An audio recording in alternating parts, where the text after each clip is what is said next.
ఏ రాజకీయ పార్టీ అయినా సరే ఏదన్నా కార్యక్రమం మొదలుపెట్టినప్పుడు చుట్టుపక్కల అంటే ముందే మనకి అనువుగా ఉన్న కార్యకర్తలని వాళ్ళనే తీసుకొని వెళ్తారు.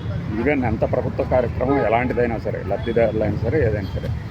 నిన్న 2 సందేశాల కార్యక్రమం ఏర్పాటైంది. ఒకటి స్వాతంత్ర దినోత్సవం అయితే మరొకటి శ్రీనిధి తాలూకు లబ్ధిదారులు అంటే మహిళలతో చంద్రబాబు నాయుడు గారి ప్రసంగం. ఈ ప్రసంగాన్ని కనుక మీరు కీన్గా చూస్తే ప్రసంగం కాదు, అది మాటామంతి ఒక భేటీ కార్యక్రమాలా సాగింది. అక్కడ ఆయన ఏమని చెప్తున్నది అక్కడ వాళ్ళకి వెంటనే క్యాచ్ చేసుకోలేకపోయారు. అది ఏంటయ్యా అంటే, ఒక 20 ఏళ్ళ తర్వాత మీరు ఎక్కడ ఉంటారు అంటే వీళ్ళకి అర్థం కాల. 20 ఏళ్ళ తర్వాత ఎక్కడ ఉండేది ఏంటి, నేను మా ఇంట్లో ఉంటాను, లేకపోతే ఇంకోలాగా. అంటే మనం మనకున్న ఐక్యూ లెవెల్లోనే అవతల వాళ్ళకి కూడా ఉండాలని కోరుకుంటాం, ఆశిస్తాం. కానీ మరి దానికి ముందు ఆ దిశగా ట్రైనింగ్ ఇవ్వాలి కదా. ఈ మాటల సందర్భంలోనే ఇంకా ఏం జరిగిందంటే, అద్భుతమైనటువంటి ఒక వాక్కు హెడ్లైన్స్లో చూసుంటారు మీరు. డబ్బులు తీసుకొని ఓట్లు వేయం అని చెప్పలేమా? చూసారా? డబ్బులు తీసుకొని మేము ఓటు వేయము అని చెప్పలేరా? ఏమ్మా ఎంత చేసినా కూడా మళ్ళీ మీరు ఒక 2000 ఎక్కువ ఇస్తామంటే ఓట్లు వేస్తారా అంటే వాళ్ళందరూ అమాయకంగా వెయ్యం అన్నట్లు ఊపారు. కరెక్ట్, మంచి స్థితికి వచ్చారు అంటూ ఆయన ఏదో చెప్పాలని ప్రయత్నించారు. కానీ ఎవరి కళ్ళకి గంతలు కట్టి ఎవరికి ఈ విషయంలో హితబోధ చేయాలనుకున్నారో ఆయన చంద్రబాబు నాయుడు గారు అర్థం కాల.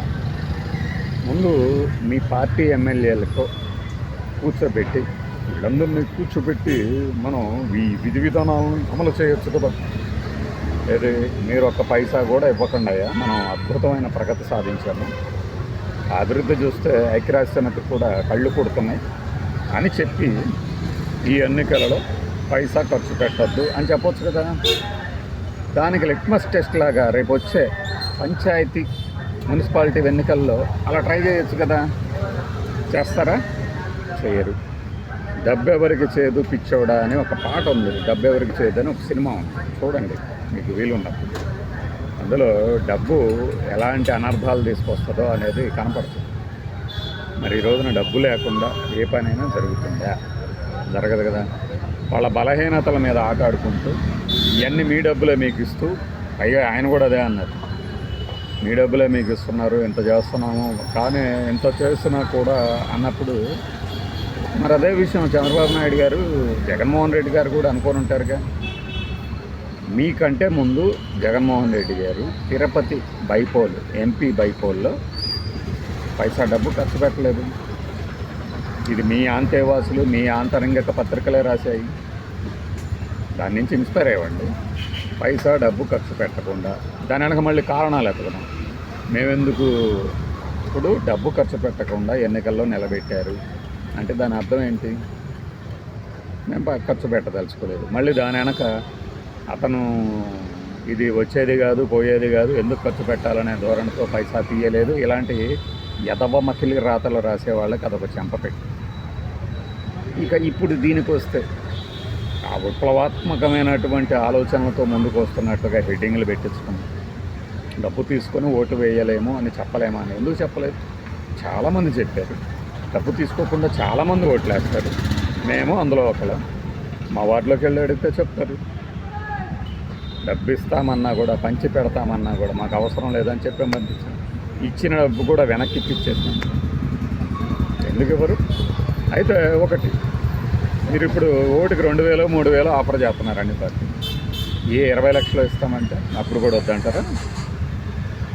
20 లక్షలు ఖర్చు పెడతారా అని ఇప్పుడు అనుకోవచ్చు.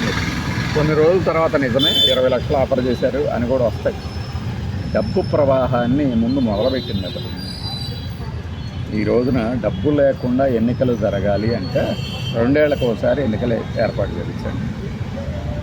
ఆటోమేటిక్గా డబ్బులన్నీ ఎందుకు ఈ 2 ఏళ్ల పదవి కోసం మనం ఏం సంపాదిస్తాము, కాంట్రాక్టులన్నీ కూడా ప్రభుత్వమే నిర్వహించేవాలాగా ప్రభుత్వంలోనే కాంట్రాక్టర్లని నియమించుకునే పద్ధతి.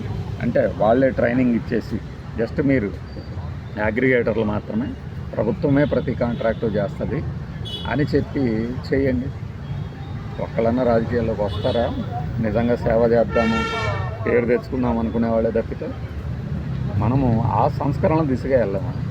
500 నోటుని 2000 నోటుని రద్దు చేయించాను, ఇంకా ధన ప్రవాహం ఉండదు అని ఏదో నమ్మబలికే ప్రయత్నం చేస్తారు.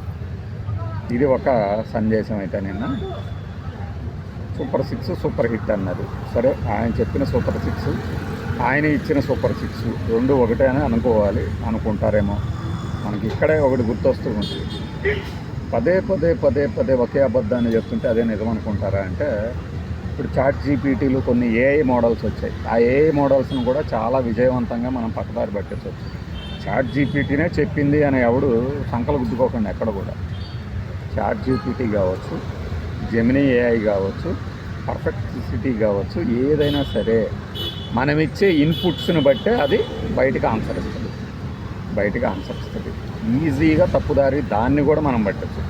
ఎందుకంటే అది ఆర్టిఫిషియల్ ఇంటెలిజెన్స్, మనది అసలు ఇంటెలిజెన్స్. మీరు కావాలని కొన్ని ప్రశ్నలను ఒక వరుసలో అడిగి దాని చేత మీ ఇంటెన్షన్ ఏంటి అని అడగండి, మీరు అనుకున్న ఇంటెన్షన్ కాదు అని గుర్తుపట్టలేదు. సో అలాగా మనం పదే పదే ఒకే మాటని చెప్పేస్తూ ఉంటే కొన్ని రోజుల తర్వాత అయ్యో మహానుభావులు అనుకుంటారు. ఇక రెండవ సందేశం, ఇది స్వాతంత్ర దినోత్సవ సందర్భంగా డిప్యూటీ సీఎం గారు ఇచ్చిన సందేశం. ఈ దేశం యువతతో మాట్లాడటం అంటే రేపటి భారతదేశంతో మాట్లాడటం. అంచేత నేను ఇచ్చే సలహా ఏంటంటే అని ఆయన జాతికి ఒక సందేశం ఇచ్చారు. ఏమని అంటే, ఈ విధ్వంసం వైపు వెళ్ళకండి, వికాసం వైపు వెళ్ళండి. ఏమన్నా మన కెరీర్లో మనం ఏమాత్రం సందేశం ఇచ్చామో, ఏ రోజైనా ఒక కష్టపడి పైకి వచ్చిన యువకుడి పాత్రలో ఏమైనా చేసాము? పోనీ ఆ విధ్వంసానికి వ్యతిరేకంగా మాట్లాడే మనం సైలెన్సర్లు పీకేమంటాం, ఓపెన్ టాప్ మీద జర్నీ చేస్తాం, తలగరేస్తాం. వీటన్నిటిని ఏమంటారండి? చెయ్యాల్సిందంతా చేసేసేసి, అంటే విపరీతమైన రక్తపాతం చూపించి, హింస చూపించి, హీరో కత్తులు తీసుకొని తలకాయలు నరికేసేసి చివరిలో వచ్చేసి శాంతిని కోరుకుందాం అంటే ఎలా ఉంటుంది ఆ సినిమా? సినిమాల వరకు సరిపోతుందేమో. సమరసింహారెడ్లు, నరసింహనాయుడులు, సీతయ్యలు, యుద్ధంతోనే శాంతి సాధ్యాలు, బయట కాదండి.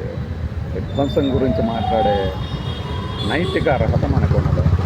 అంటే అక్కసు ఇంకా జంతర్ మంతర్ దగ్గర